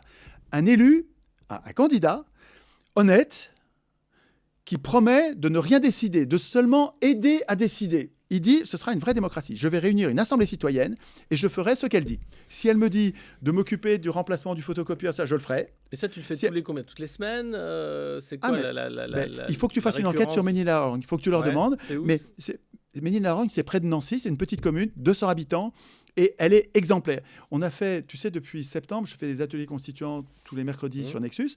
Et dans l'émission numéro 10, donc Atelier constituant Nexus avec Chouard numéro 10, on a reçu, le début c'est sans Claude Kayser le maire, mais à partir d'une demi-heure, mais le début était très intéressant d'ailleurs, mais vers une demi-heure de mémoire, on reçoit Claude Kayser, le maire de Ménil-la-Rogne. On le reçoit au téléphone et il nous explique qu'il est un petit maire heureux, que en fait, le modèle qu'il a mis en place lui a permis à la population de prendre des décisions, pas des réunions de démocratie participative. Non, de vraie démocratie effective. C'est même pas démocratie directe, c'est de démocratie effective. Et en fait, il explique comment lui était de gauche écolo, et donc quand ils ont pris des décisions d'acheter un city-stade, qui est un truc en béton, en bitume, en plastique, lui, ça le heurtait. Il disait, on a déjà un stade, pourquoi un petit city-stade? Et en fait, il explique que lui, il n'aurait pas fait ça, mais en fait, la population a bien fait de faire ça. Parce qu'autour du city-stade, ils ont mis un terrain de pétanque en plus, ils ont mis des bancs pour les vieux en plus, et maintenant, la fête nationale, c'est la fête nationale de Ménil-la-Rogne, c'est le 14 juillet. Pourquoi? Parce que le 14 juillet, c'est l'installation de ce stade, et que depuis, tout le village y est. Il manque 3 personnes, je crois. Donc, c'est incroyable. En fait, ils ont refait société avec la démocratie. Ça s'est fait progressivement, mais tu vois, Claude explique ça, c'est ultra contagieux. Quand les gens entendent ça, dans les communes avoisinantes, ou sur Internet avec Ménil-la-Rogne, ou avec... Il y a Fakir qui a fait une enquête, il y a, comment il s'appelle, Antoine Zeroudi, qui a fait un super reportage. Vraiment, il faut l'aider parce que c'est un long reportage sur... C'est extrêmement contagieux. Quand on entend ça, on dit, mais c'est ça qu'on veut. C'est ça qu'on veut au niveau local et au niveau national. On veut voter les lois, on veut garder la main. Et... le fait que ça se soit passé montre que c'est possible et ça nous montre notre cause commune. En fait, il faut que ce qui nous manque, c'est des Claude Kayser, c'est des candidats honnêtes. En fait, les gens bons, les gens bien, ne veulent pas exercer le pouvoir. Ils veulent pas commander les autres. Déjà bien qu'ils se commandent eux-mêmes et ils veulent pas commander les autres. Et donc, avec l'élection, tu as ceux qui veulent commander les autres. Donc, tu as les pires. L'élection porte... profil de psychopathe, un des vices. Prédateur, pervers. Absolument. Un des 10 vices de l'élection, c'est de porter au pouvoir les pires. Platon disait... Mais d'ailleurs, moi, ça me fait très peur parce que Édouard Philippe, c'est celui qui dit le plus qu'il a envie de ce pouvoir. C'est vraiment... Il est effrayant. Et Platon parce qu'on voit très bien qu'il a cette graine de dictateur en lui. C'est vraiment quelque chose... Tous ceux qui veulent le pouvoir ne sont pas comme ça, mais très nombreux. Parce qu'il y en a quand même quelques-uns. Je pense que quand François Ruffin se présente, c'est pas pour avoir le pouvoir. Il se dévoue. Alors peut-être qu'il va se changer, parce que le pouvoir corrompt. Le pouvoir corrompt. Dans toutes les histoires humaines, c'est toujours la même histoire. Corrompt, oui, absolument. Et donc Platon disait, c'est important cette citation, parce que moi j'aime pas tellement Platon, parce que c'était un antidémocrate radical, mais il avait raison quand il disait, le pire fléau qui puisse arriver à une cité, c'est de donner le pouvoir à ceux qui le veulent. Il faut donner le pouvoir à ceux qui ne le veulent pas. Et la seule procédure qui puisse donner le pouvoir à ceux qui ne le veulent pas, c'est le tirage au sort. Ouais. Et alors, on n'est pas fou. Il y a 2 ateliers constituants sur Nexus là, qui concernent le tirage au sort. 1 pour faire le procès d'élection, 2 pour faire le procès du tirage au sort. Parce qu'en fait, il y a plein de gens, bien sûr, quand tu vois arriver le tirage au sort dans ton panorama, tu dis, mais qu'est-ce que c'est que cette fantaisie tirer au sort et puis quoi encore donne du crédit, fais-moi confiance, ne repousse pas cette procédure trop vite, travaille un peu la question, fais-moi confiance juste pour travailler la question, puis tu feras ta religion toi-même, tu te feras ton opinion, mais tu vas voir qu'au bout d'un quart d'heure, tu te dis, c'est pas si con, au bout d'une demi-heure, tu te dis, mais c'est super, c'est ça qu'on veut. En fait, et ensuite, plus tu y travailles, plus, en fait, chaque vice de l'élection correspond à une vertu qui est l'inverse en miroir, une vertu du tirage au sort. Donc, en fait, de la même manière que nous ne devrions pas Aimé Voltaire, qui était l'icône du capitalisme, c'était un marchand d'armes, milliardaire, un ennemi du peuple, quelqu'un qui disait quand la populace se mêle de penser, tout est perdu. Donc c'était un antidémocrate radical, rabique, enragé. C'était vraiment un ennemi du peuple, Voltaire. Et on nous apprend à l'école à l'adorer. Alors qu'on nous apprend à mépriser Rousseau, qui serait soi-disant paranoïaque, génial. Alors qu'il n'y a pas de plus belle pensée populaire que celle de Rousseau. En fait, nous devrions lire Rousseau et laisser Voltaire aux capitalistes. Et de la même manière, nous devrions détester l'élection, qui est une procédure qui nous infantilise, qui nous humilie, qui nous chasse du pouvoir, et adorer le tirage au sort, qui est la seule procédure dont nous avons besoin pour exercer le pouvoir de nous défendre contre les dominants du moment. Ça fait 20 ans que tu fais ces ateliers constituants. Est-ce que tu as une estimation du nombre de personnes qui ont été touchées en France par ce processus? Alors, j'ai pas destination, j'ai pas de liste, et à mon avis c'est mieux sans liste, mais oui. En termes d'échelle. Écoute, il y a un compteur à constituants, un compteur à conscience constituante qui a émergé avec Léo, Daniel et quelques copains. C'est Daniel qui en a eu l'inspiration, et c'est formidable parce que en fait ça nous donne du courage de savoir on est nombreux en fait, on n'est pas qu'une petite poignée de quelques dizaines, quelques centaines, quelques milliers, quelques dizaines de milliers. Non, on est déjà plus de 300 000. Comment le compteur a démarré? En fait, on a pris tous ceux, c'est pas moi, mais ils ont pris tous ceux qui avaient signé une pétition pour un RIC constituant, un référendum d'initiative citoyenne constituant. Ça, c'est une preuve. Si tu as signé, tu t'es engagé en demandant un RIC constituant, c'est que tu as compris qu'il y a un enjeu constituant et qu'il est majeur. Ces gens-là ont fait donc on a les mails de ces gens-là, et ça a donné le point de départ du processus. Et ensuite, on se met en tête en ce moment, donc depuis des mois, d'agrandir cet effectif, tu vois, cette espèce d'armée de citoyens, donc des aspirants citoyens. Nous ne voulons plus être électeurs, nous ne voulons plus être des enfants, nous ne voulons plus être hétéronomes, c'est-à-dire subir le droit écrit par quelqu'un d'autre. Nous voulons être autonomes, nous voulons participer au droit auquel nous consentons à obéir. Et donc, on se compte. Le site s'appelle comptesurmoi.org. comptesurmoi.org, où en fait, vous donnez un mail. Vous n'êtes pas obligé de donner votre mail. Vous pouvez créer un mail pour l'occasion qui vous servira au suivi. Juste pour compter. Donc, mais du coup, et on se compte. Et puis, à mon avis, il ne faut pas se contenter de ça. Parce que tu vas voir que sur le site comptesurmoi.org, il y a un appel à faire des témoignages.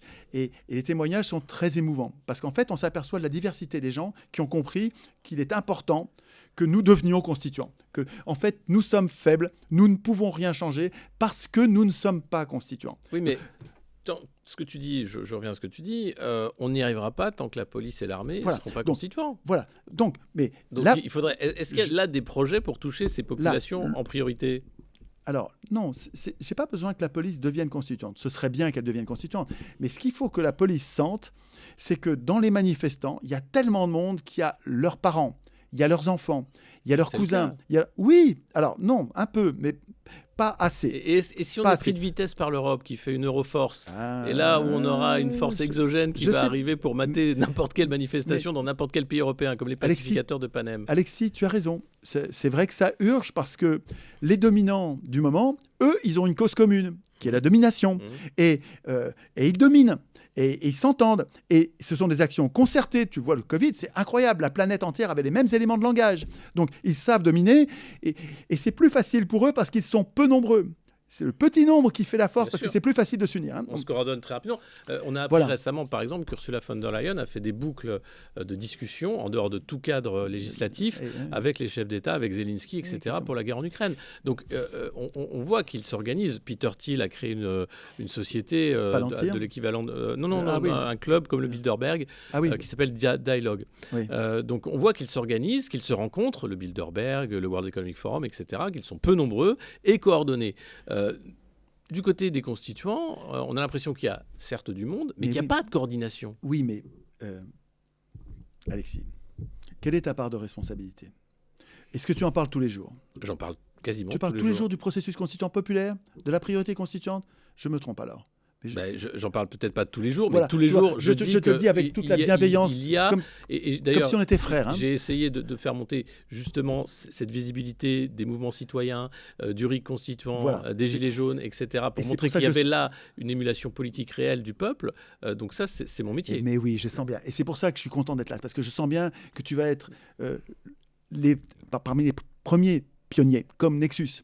Il y a Johan aussi du Canard Réfractaire, Ouais, qui absolument. devrait, il est prêt, je sens bien qu'il est prêt. Il y a Idriss aussi qui va venir. Olivier, à chaque fois qu'on se parle, on est d'accord, il est d'accord, et on a même des conversations constituantes, mais il n'en parle jamais. Et pourquoi? Mais je sais pas. Est-ce Clémence, elle m'a compris. Je crois qu'elle m'a compris. Elle m'a reçu plusieurs fois. Elle a compris. Elle est d'accord. Mais le lendemain du jour où elle me reçoit, elle demande à son invité suivant la démocratie va mal, n'est-ce pas? Putain, arrêtez de parler démocratie. Tu veux, il faut arrêter d'utiliser les mots à l'envers parce que sinon on n'arrive pas Ça, à je le penser. rappelle toujours. Voilà. Je le rappelle toujours. Mais et je Mais- parle de tyrannie, en l'occurrence, pour ce que le régime qui est en train de d'éclore. Alors, Mais- tu vois, le compteur.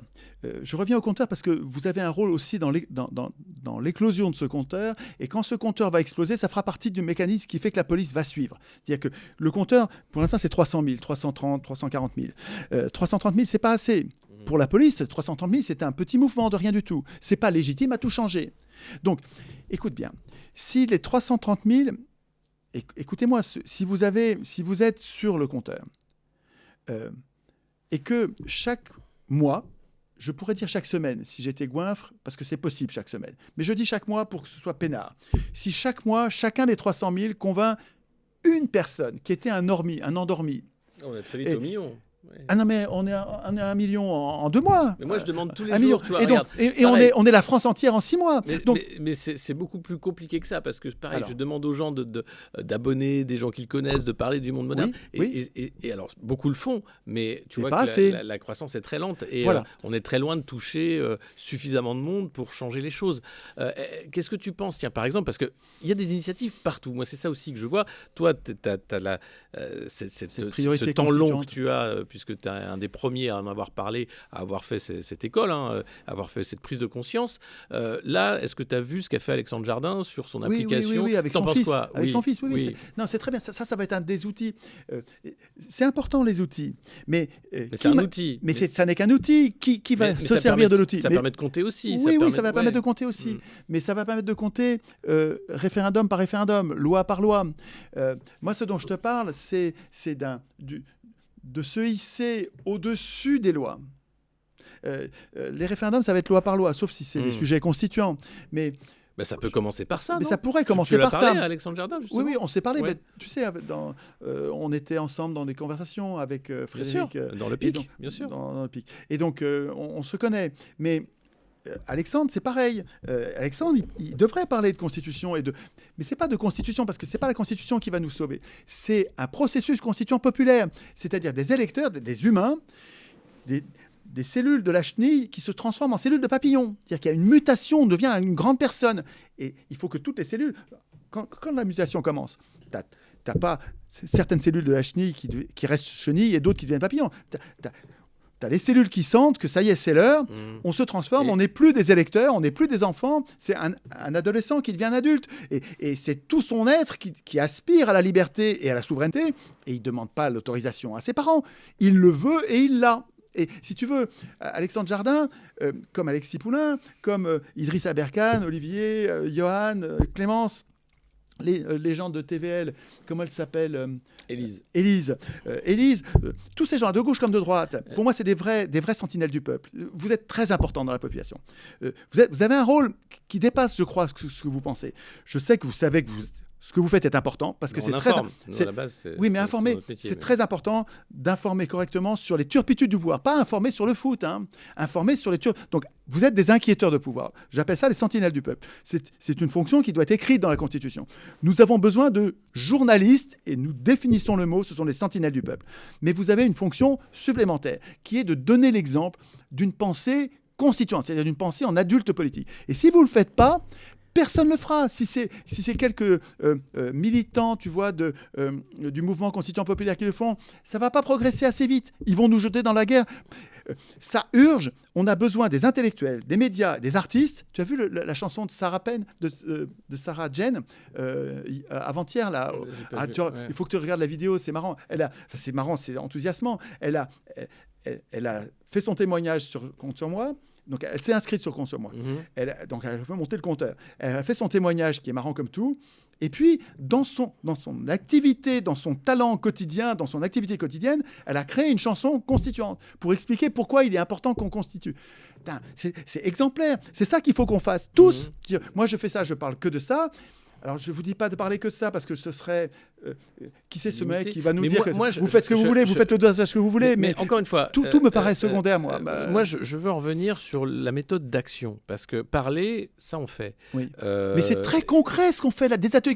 Il n'y a rien de... C'est tout le reste qui est abstrait. Non, Alexis, moi j'ai besoin de savoir, au-delà de dire qu'il faut un moment que la police et l'armée prennent conscience qu'ils ne doivent pas être les maltraitants. Et qu'on est très nombreux, et qu'on est très nombreux. qu'on est très nombreux. Quelle est la méthode de cette mise en place? Parce qu'aujourd'hui, ce qu'on a, c'est un régime extrêmement coercitif qui empêche de toute façon et qui peut demain empêcher l'association, la réunion de plus de 10 personnes. On l'a vu pendant le Covid. Enfin, tout ça peut arriver demain. Oui. Mais là, garde en tête cette image parce que c'est très important. Nous sommes dans une prison et tu me dis, moi qui te dis, mais commençons à creuser, il faut qu'on creuse tous. Et si on creuse tous, ça fait 20 ans que... Non, mais on n'est pas nombreux. On n'est pas nombreux. Moi, je commence juste et j'ai besoin de millions de mains pour m'aider à creuser. Et pendant que je te dis, mais il faut qu'on soit des millions à faire la même chose, à s'évader, à préparer notre... Pour que nous le voulions, il faut qu'on s'entraîne. Donc, on s'entraîne, et toi, tu me dis, mais regarde, ils sont en train de resserrer les murs, ils sont en train... Mais raison de plus pour s'évader. Il n'y a rien de plus concret. Tout le reste, écoute bien, c'est la façon dont je te le dis. Je pense que toutes nos conversations sont abstraites. Oui. La liste que font les médias que j'aime, hein, c'est les amis. Je parle de toi, je parle de gens que j'adore. Hein. Mais la liste qu'on fait de toutes les turpitudes, c'est abstrait. Ça ne sert à rien, ça ne change rien. Ça change rien. Ça peut déprimer, décourager éventuellement. Mais c'est pour ça que moi j'en ris plutôt qu'autre chose. Mais si tu veux, ce qui est bien, c'est vrai que ça n'avance pas. On est d'accord. À mon avis, c'est comme la nitroglycérine. On a besoin des deux. Parce que ça met les gens en colère de voir les trahisons de nos représentants. Donc c'est important. Mais on a besoin de l'autre. Tu as besoin de la glycérine si tu es l'acide nitrique. Tu as besoin de l'acide nitrique si tu es la glycérine. Il faut qu'on ait notre plan d'évasion parce que c'est l'association des deux. Le mécontentement des gens et le fait que c'est en écrivant nous-mêmes les règles de la représentation qu'on va enfin devenir souverain, c'est-à-dire on va enfin nous donner à nous-mêmes le pouvoir de nous défendre contre... C'est l'association des deux qui va faire qu'on va s'évader. J'avais reçu sur parce ce qu'il n'y a rien plateau... d'autre, tout le reste est théorique. Juan Branco aussi, oui. Tu as suivi les Ruches, j'imagine. C'est très bien, mais on travaille avec les Ruches. Hein. Ouais. Mais Juan Branco, c'est un candidat. Est-ce qu'il parle de la priorité constituante? Est-ce qu'il parle du processus constituant populaire? Je ne sais pas. Il faudrait que je le vérifie, ça. On a eu 2 rendez-vous avec Juan, où on devait échanger sur son programme. Parce que moi, j'ai plein de choses à dire sur son programme. Il y a plein de choses qui me vont tout à fait, puis d'autres qui me tirent l'œil, qui me font hérisser les cheveux, le peu de cheveux qui me restent sur la tête. Et je voudrais en parler avec lui. Je suis sûr qu'il va bien se défendre, mais il faudrait qu'il l'explique, parce que pour ceux qui... ce qu'on va faire, on va l'inviter avec toi. Et s'il veut bien, voilà. Parce que quand il met un veto présidentiel au RIC, ah putain, c'est quoi cette histoire? Il faut qu'il explique. Bah oui, alors, ça veut dire quoi? Mais moi, je veux pas me faire son avocat parce que je pourrais, je crois, hein, parce que je crois que j'ai compris son idée. Je crois que c'est pas un veto bloquant, c'est un veto incitatif, tu vois, incitant la population à réfléchir. Tu as son représentant, le président, qui l'alerte en disant « Attendez, vous êtes en train de voter une connerie ou une saloperie, je vous mets le veto. » Ça ne veut pas dire « Je vais l'interdire, si vous décidez, vous déciderez. » Mais je vous mets le veto, ça veut dire que vous allez devoir revoter après. Il me semble que c'est quelque chose comme ça. Ouais. Mais il faut qu'il nous l'explique, ce truc-là. Et donc, il y a quelques points comme ça dont je devrais parler. Mais Branco ou le candidat, c'est un épiphénomène. Je pense que la solution ne viendra pas d'un sauveur. Si Branco venait, si Juan venait en position d'être élu, Alexis, il mourrait. Ils vont le tuer. Les gens qu'on a en face sont évidemment capables de tuer. Ils tuent sans arrêt. Et donc, s'il y a quelqu'un qui peut gagner l'élection, ils vont simplement s'en débarrasser. Il nous faut quelque chose de beaucoup plus costaud qu'un élu, qu'un candidat à une élection. Mais un candidat à une élection, ça permet aussi d'avoir une tribune dans les médias mainstream, de faire passer une idée qui ne passe pas parce qu'il y a un plafond de verre. C'est vrai. Tu connais Clara Heger aussi. Oui, bien sûr, je la connais très bien. Qui joue ce travail-là aussi de parti, même si on sait que c'est un jeu à somme nulle. Les souverainistes qui ont aussi des partis, mais qui n'arrivent pas à casser le plafond de verre. Alors, les souverainistes... moi, je les écoute tous, je les lis tous. Hein. Je me suis désabonné de la revue d'Onfray parce que ça me casse les pieds à force d'avoir pas un mot sur le processus constituant. Jamais. Je perds mon temps. Voilà. Donc, quand je lis les souverainistes, je le dis encore avec affection parce que c'est des gens, je suis sûr que c'est des gens qui veulent le bien du peuple. Mais quelle inconséquence, bordel. Faut pas dire de gros mots, pardon. Mais comment peut-on appeler de ses voeux la souveraineté, qu'elle soit populaire ou nationale d'ailleurs, nationale pour les gens de droite, populaire pour les gens de gauche, mais la souveraineté dans les deux cas, comment peut-on appeler autant de ses voeux la souveraineté et accorder aussi peu d'intérêt, aussi peu de temps, aussi peu d'énergie au quotidien, au processus constituant qui va rendre possible l'écriture, l'institution de cette souveraineté. Ils s'en foutent complètement du processus constituant. On va élire l'Assemblée constituante. Non mais attends, élire l'Assemblée constituante, non mais là, c'est le degré zéro de l'analyse politique. Voilà. Penser qu'on va s'émanciper en élisant l'Assemblée constituante, alors que c'est l'origine de notre impuissance et l'origine de la puissance des marchands, et notamment des grands marchands, et notamment des grands marchands d'argent, c'est l'élection qui permet aux banquiers de tout contrôler, de tout rançonner, c'est l'élection. C'est de l'inconséquence de parier sur l'élection d'une Assemblée constituante. Ça va encore plus loin puisque c'est les banquiers qui se présentent. Ben oui, en plus, carrément. Alors, donc, il n'y a même plus besoin d'aller encore plus loin avec une autre courroie de transmission. Absolument, absolument. Ouais. Et c'est sans vergogne, donc sans plus aucune... La vergogne, tu sais, c'est l'importance qu'on donne au regard d'autrui. Et à Athènes, on disait... Encore Athènes, hein, parce qu'il y a plein de germes. Hein. Moi, je ne prends pas Athènes comme un modèle, je prends Athènes comme une source de germes démocratiques. C'est la base, mais on trouve la base aussi chez les pirates. Les pirates étaient extrêmement démocratiques. On le trouve aussi chez les sociétés primitives, les Amérindiens, les Indiens d'Amérique, extrêmement démocratiques. Une fédération de tribus libres. Des centaines de milliers d'Indiens qui étaient fédérés. Donc, la cellule, c'est aussi ça qu'il a fallu massacrer. Hein, quand, oui, mais ils n'ont pas perdu parce que le régime politique était mauvais. Ils ont perdu parce qu'ils n'avaient pas découvert la mitrailleuse en premier. Bien sûr, mais on a empêché l'émergence justement d'une société matriarcale, fédérale, confédérale. Et donc, il y a d'autres exemples de sociétés démocratiques où les pouvoirs ont peur de la population. Les pouvoirs ont peur de la population. C'est ça qu'il nous faut. En fait, là, c'est dingue. Est-ce qu'aujourd'hui, sur la planète, ça existe, ça ? Mais... sur le plan C, hein, sur choir.org, tu trouves plein. Ça fait 20 ans que je réfléchis sur les sociétés amérindiennes, le travail incroyable de Marcus Rediker sur les sociétés pirates. Donc, les pirates, mais je vais te donner un exemple, il me faut 1 minute, pour expliquer comment fonctionnaient les pirates. Et ça donne des idées pour aujourd'hui. Alors, les pirates, c'est des gens qui étaient, avant d'être pirates, ils étaient des marins. Donc, c'était des esclaves, c'était les damnés de la terre. Hein. Partout, toujours, à toutes les époques, les marins, c'est les damnés de la terre. C'est un endroit de non-droit. En fait, c'est des endroits où sévit l'arbitraire des dominants. Et donc, les marins, de temps en temps, se mutinent, massacrent leurs maîtres et leurs bourreaux, prennent le contrôle du bateau et deviennent des pirates. Et Marcus Rediker explique, là, il faudra que tu mettes peut-être en incrustation si on fait une version avec des documents, mais les bouquins Pirates de tous les pays, Levez-vous, ou Pirates de tous les pays, c'est un de ces bouquins. Donc Marcus Rediker explique ça, et donc les pirates s'émancipent, donc massacrent leurs bourreaux, prennent le contrôle du bateau, on prend le contrôle de la société, et donc ils savent que nous avons besoin de chefs en temps de guerre.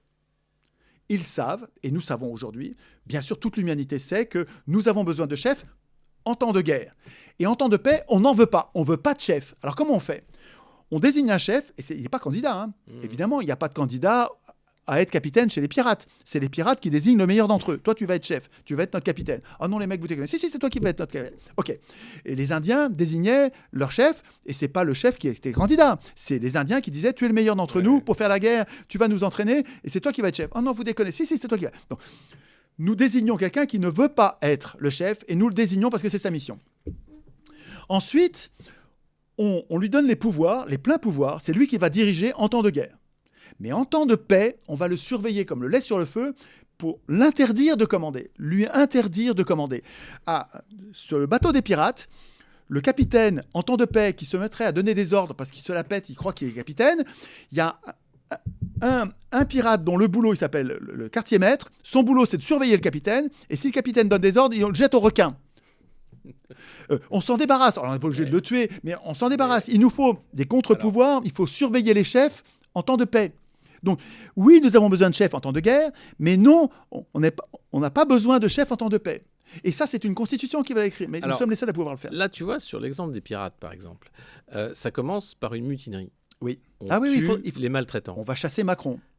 Comment ça se passe dans la vie, là, comment on fait pour se débarrasser des maltraitants? Je te répète. Il y a un moment de violence, il y a un moment de révolutionnaire. Alors, ça se passe comment? Ce mouvement sera violent si nous sommes peu nombreux et que nous l'imposons par les armes. Et ça, à mon avis, c'était possible au début du 19e parce qu'il n'y avait pas l'Internet, la surveillance, les téléphones qui nous surveillent. C'est impossible. Et aujourd'hui, c'est impossible. Le rapport de force, non, il faut quelque chose de plus malin. La seule voie... Si tu en as une autre, dis-le-moi. Mais je n'en vois qu'une, mais je vois une vraie lumière au bout du tunnel. Hein. La seule voie, c'est que nous soyons des millions. Si on est des millions, à vouloir la même chose, hein, à pas se disperser sur les trahisons, je m'en fous de ça. Hein. Je veux que le peuple, c'est pas moi, je veux pas écrire moi la Constitution, hein. Pas du tout. Je veux pas du pouvoir moi. Le jeu de tous les jeux en fait. Ouais, voilà. Dire ça, Nous nous transformons d'électeurs soumis, respectueux de ses maîtres. Nous nous transformons en citoyens adultes qui s'est juché au-dessus de ses maîtres et qui dit maintenant c'est moi qui vais décider. Il faudrait que je tape sur... Maintenant, c'est moi qui vais décider. C'est moi qui vais écrire ton contrat de travail. J'ai besoin de représentants parce que je n'ai pas envie d'écrire toutes les lois. Donc, je vais écrire ton contrat de travail. Tu vas me préparer les lois. Tu vas me les présenter et c'est moi qui vais voter. Quand je ne suis pas content du travail, je vais te virer. Et quand je vais changer la Constitution parce que j'ai oublié la Constitution, c'est moi, la population, c'est moi, citoyen, pas électeur. Il s'est passé quelque chose dans ma tête. Je me suis entraîné. Et ça fait de moi un adulte politique. Et je me suis transformé. Maintenant, c'est moi qui vais te dire comment je change la Constitution. Et tu n'as pas le droit, toi, représentant, bien sûr, tu n'as pas le droit d'écrire, de changer une virgule de la Constitution. Et en tant que souverain, bien sûr que je vais sortir de la prison nationale. Je vais sortir évidemment de la prison européenne. Je vais simplement ne plus obéir. Tu sais, Étienne La Boétie disait « Soyez résolus de ne plus obéir. » Et vous voilà libre. Ils sont grands parce que vous êtes à genoux. Ils ne sont grands que parce que vous êtes à genoux. Soyez résolus. La c'est quand même la base, de l'émancipation. Oui, absolument. Moi, c'est un auteur incroyable. Je suis un fils spirituel. Toi, c'est ça que je te demandais quand je te demandais un peu les auteurs inspirants. Ah bah oui, bien sûr. Et moi, je dirais aujourd'hui, soyez résolus de ne plus élire. À commencer par l'Assemblée constituante, mais ensuite, soyez résolus de ne plus élire, et vous voilà libre. Et donc, il ne tient qu'à nous. Et ça, c'est à la fois très concret et très positif, optimiste et très antifasciste. Hein. Bien sûr. Les antifas me traquent comme si j'étais un fasciste. Non, mais pourquoi mais parce que je parle à tout le monde. Je parle aux royalistes, je parle aux fascistes, je parle à tout le monde. Les fascistes, pourquoi ils sont fascistes? Quand tu parles avec eux, tu t'aperçois qu'ils sont fascistes parce que pour eux, la démocratie, c'est ce qu'on vit aujourd'hui. Alors ils se disent, je suis antidémocrate, évidemment, mais il faut se rendre compte de la pollution intellectuelle qui consiste à utiliser les mots à l'envers. Si on considère que la démocratie, c'est ce qu'on vit aujourd'hui, bien sûr qu'on les comprend d'être antidémocrates. Ils disent c'est la corruption à tous les étages, c'est l'exploitation de la terre, c'est le martyr impuni des enfants qui sont... tout ça est détestable et haïssable. C'est les riches qui gouvernent, qui se goinfrent et qui nous affament, qui nous rançonnent, qui nous mitraillent de toutes sortes de réglementations tatillonnes et emmerdantes. Ils sont contre ça, ils sont contre le collectivisme, parce que pour eux, le collectivisme, c'est le visage grimaçant de l'URSS ou de la Chine ou de Pol Pot. Et donc les fascistes, ils disent, ce qu'il faut, c'est un maître. Mais ils veulent un chef, ils veulent un papa, quoi. Ils veulent un papa, un roi, un duce, un Führer, un caudillo. Ok, mais c'est une autre erreur, à mon avis. Mais je vais leur parler. Ouais. Et comme je leur parle, et que les gens de mon camp, de la gauche, mais moi, quand je vois ce que la gauche a fait pendant la crise sanitaire, j'ai honte. Et moi, je suis plus de gauche, moi, je suis démocrate. Je suis plus de gauche parce que si la gauche, c'est être aussi servile, être pour l'Union européenne, qui est un régime fasciste, être pour l'injection obligatoire sans le consentement des gens, sous le simple prétexte qu'on nous a apeurés avec une mortalité factice, ou bien si c'est de croire que le ciel va nous tomber sur la tête avec le climat. Si la gauche, c'est de suivre ces couillonnades, je ne suis pas de gauche, moi je suis démocrate. Il y a un truc aussi qui est un oxymore, le parti pirate. Alors oui, le parti pirate, il fait gaffe parce que c'est une multitude, c'est différent. Oui, mais ils étaient quand même ils sont anti-parti. Très à mort dans le Covid. Ils ont été quand même très, très obéissants sur beaucoup de choses. Mais si tu veux... donc on est loin de la piraterie là. Oui, mais si tu veux... en matière publique, en matière de décision publique, nous allons nous tromper. on va décider, on va mettre en place une démocratie et nous allons nous tromper. Parce que tout ce qui décide se trompe. Voilà. Celui qui te dit qu'il ne se trompe jamais, c'est un imposteur, c'est un menteur. Simplement, il faut essayer de se tromper le moins possible. Comment on fait pour se tromper le moins possible ? Je ne vois rien d'autre que le libre débat. Le vraiment libre débat. C'est-à-dire qu'il faut que toutes les opinions, et ça, il faut l'écrire dans la Constitution, il faut que toutes les opinions dissidentes, même celles qui ne vous plaisent pas, même celles qui ne vous plaisent pas du tout, les nazis, même, j'en ai rien à foutre. Les négationnistes, j'en ai rien à foutre. Toutes les opinions. Il ne faut pas qu'il y ait d'opinions interdites, parce que tu ne peux pas savoir à l'avance qu'elles sont dangereuses. Tu ne peux pas le savoir à l'avance. Et puis tu ne peux pas le confronter aussi. Et puis tu ne peux pas le confronter. Que vous êtes dans l'erreur. Quand tu dis à quelqu'un qu'il est raciste et tu ne le prouves pas dans un libre débat, la démonstration n'est pas faite, et le raciste, dans les cours d'immeuble, il peut continuer à semer le venin raciste impunément, puisqu'il n'y a pas eu la démonstration. En fait, il faudrait que publiquement soit mis face à face la pensée raciste et la pensée non raciste, même antiraciste, mis face à face, et là, tout le monde va y voir clair. Les enfants vont comprendre que la pensée raciste est dégueulasse. Mais si tu te contentes de dire « t'es raciste » et donc tu n'as pas le droit à la parole, mais tu fais grandir la pensée raciste quand tu fais ça. Et c'est pareil avec la pensée fasciste. Et surtout, tu réduis la liberté d'expression, parce qu'on voit là alors que le racisme c'est un outil de muselage. Oui. Mais quand on est passé dans les discours de haine pour interdire la parole, pour dévoyer aussi, quand on voit toutes ces procédures sur l'antisémitisme, et c'est très haineux en fait. Sur la France insoumise, par exemple, c'est dangereux. C'est quelque chose qui va... Et si tu veux, je ne vois pas d'autre. Si tu veux, dans la Déclaration des droits de l'homme, il est dit le droit de penser et le droit de s'exprimer fait partie des droits les plus sacrés de l'homme. Sous réserve que la loi en ait décidé autrement. Et bien ça, il faut le retirer de la Déclaration des droits. Il faut retirer les restrictions de la loi. Parce que ça donne aux législateurs un pouvoir d'usurpateur. Et c'est ça qui s'est passé en fait. Et chacun des grands principes des droits de l'homme a été limité par l'usage abusif de la loi. Et ça, à mon avis, c'est déconnant.